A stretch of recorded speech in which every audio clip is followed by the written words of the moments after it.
আপনারা দেখছেন PBN Bangla news. রায়গঞ্জের শক্তিনগরে মাদক পাচারকারীকে হাতে নাতে ধরে ফেলা হয়। স্থানীয়দের সতর্কতার কারণে অভিযান সফল। শনিবার সন্ধ্যায় রায়গঞ্জ শহরের শক্তিনগর এলাকায় মাদক বিক্রি করার সময় এক যুবককে হাতে নাতে ধরে ফেলা হয়।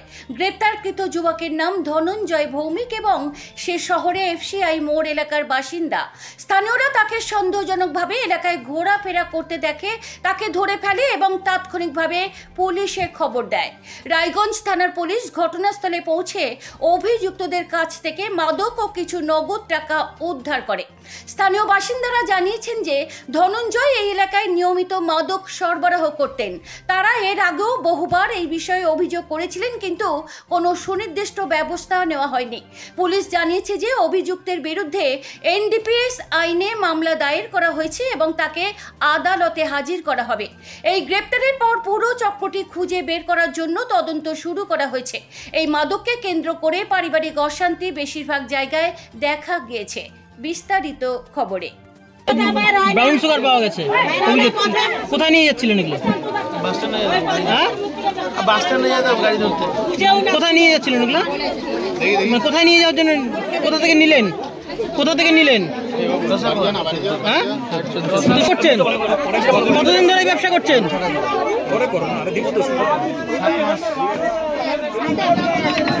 বাড়ি কোথায়?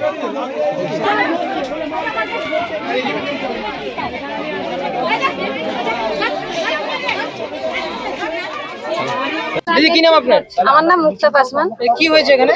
এখানে এক ভদ্রলোক ওই যে পাতা বিক্রি করার জন্য নিয়ে যাচ্ছিল, ওনাকে ধরা হয়েছে। আর এখানে রাখা হয়েছে, পুলিশ কর্মীরা আসে। কতখানি পাওয়া গেছে? 50 গ্রাম আছে। কোথায় নিয়ে আসছিল? কি এই শক্তিনগরে নিয়ে আসছিল, কাউকে মানে দিত, তা আমরা ধরতে পেরেছি এখানে। আর ওনাকে রাখা হয়েছে, এখন চেকিং হয়নি, হবে। তারপর 2 লাখ টাকা আছে, 50 গ্রাম ওই ব্রাউন সুগার আছে। এই এলাকায় এই ধরনের অভিযোগ আপনারা দীর্ঘদিন ধরে করেছি। আমরা মহিলারা যতদিন ধরে করছি, আমরা কোনো পালাম না, সুবিধা পাইনি। মিছিল হয়েছে, কিন্তু আমরা কোনো সুবিধা পাইনি। সাহস পাচ্ছে এখানে, এখন বাইরের লোকে কোনো হেল্প করছে, ওই জন্য সাহস পাচ্ছে। আমরা এটার একটা বিচার চাই। আমাদের সমস্যাটা মানে এটা যেন বন্ধ হয়, বাড়ির ফ্যামিলি যেন সুস্থ সবল থাকে। এই যে মানুষের বাড়ির সংসার, ছেলে মেয়ে এরকম ক্ষতি হচ্ছে, কারো বউ বাচ্চা খাইতে পাচ্ছে না, কারো ছেলে মারা যাচ্ছে। হ্যাঁ, এই যে এত যে অশান্তি, এই পাড়া ধরে আমাদের শেষ বদনাম হয়ে গেছে আমাদের পাড়াটা। আমরা দেখছি যে মোটর সাইকেলে নিয়ে আসছে। আমি তো বাড়িতে ছিলাম, আসার পরে দেখলাম যে উনাকে নিয়ে এসেছে। উনার কাছে ছিল, উনি পুলিশ স্যার নিয়ে গেছেন থানায়, উনাকে নিয়ে আসছে, এখানে নিয়ে আসছে, থানার থেকে নিয়ে আসছে। আমি এটা শুধু দেখছি, তারপরে এখানে নামিয়েছে। এই যে চলছে এখন, স্যাররা এখন চেকিং করবে, তারপরে আমরা দেখি কি হচ্ছে। হ্যাঁ, এখানে ধরছি, এখান থেকে ধরে নিয়ে গেছেন। নিয়ে যাওয়ার জন্য কোথা থেকে নিলেন? রসাকুয়া কি করতে আসছিলেন? যাইতাম আমি। কতদিন ধরে ব্যবসা করছেন? 7 মাস। বাড়ি কোথায়?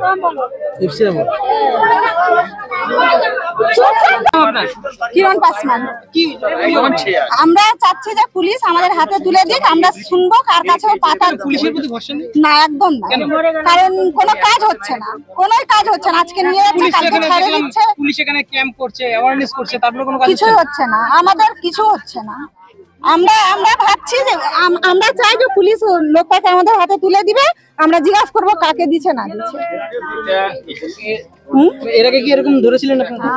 হ্যাঁ, ধরছি, অনেকবারই ধরছি, পুলিশের হাতে দিচ্ছি, 2 দিন রাখছে, আবার ছেড়ে দিচ্ছে। কোনো ভরসা নাই আমাদের পুলিশের উপরে, কোনো ভরসা নাই। এখন চাচ্ছি যে পুলিশ লোকটাকে আমাদের হাতে তুলবে, আমরা জিজ্ঞাসা করবো, যেভাবে হোক আমরা জিজ্ঞাসা করবো। এতে কি সমস্যা হচ্ছে না, ফ্যামিলি নষ্ট হয়ে যাচ্ছে, পাড়া নষ্ট হয়ে যাচ্ছে, বাচ্চা কাচ্চার ভালো দোকানে ভালো কাজ পাচ্ছে না। শক্তিনগর নাম শুনলে কেউ কাজ টাজ কিছুই দিচ্ছে না। শক্তিনগর জঘন্য, গোটা পাড়ায় মানে বাইরে ছড়া গেছে যে মেয়েগুলো ব্রাঞ্চ সুগার করে। তো আমাদের সমস্যা না, আমাদের বাঁচতে তো হবে। এমনি চিনতে পারলেন এই লোকটাই কি এর আগে দেখেছেন? হ্যাঁ ও আসে দিতে আসে পাতা। এর আগে দেখেছেন? কিরণ পাসওয়ান।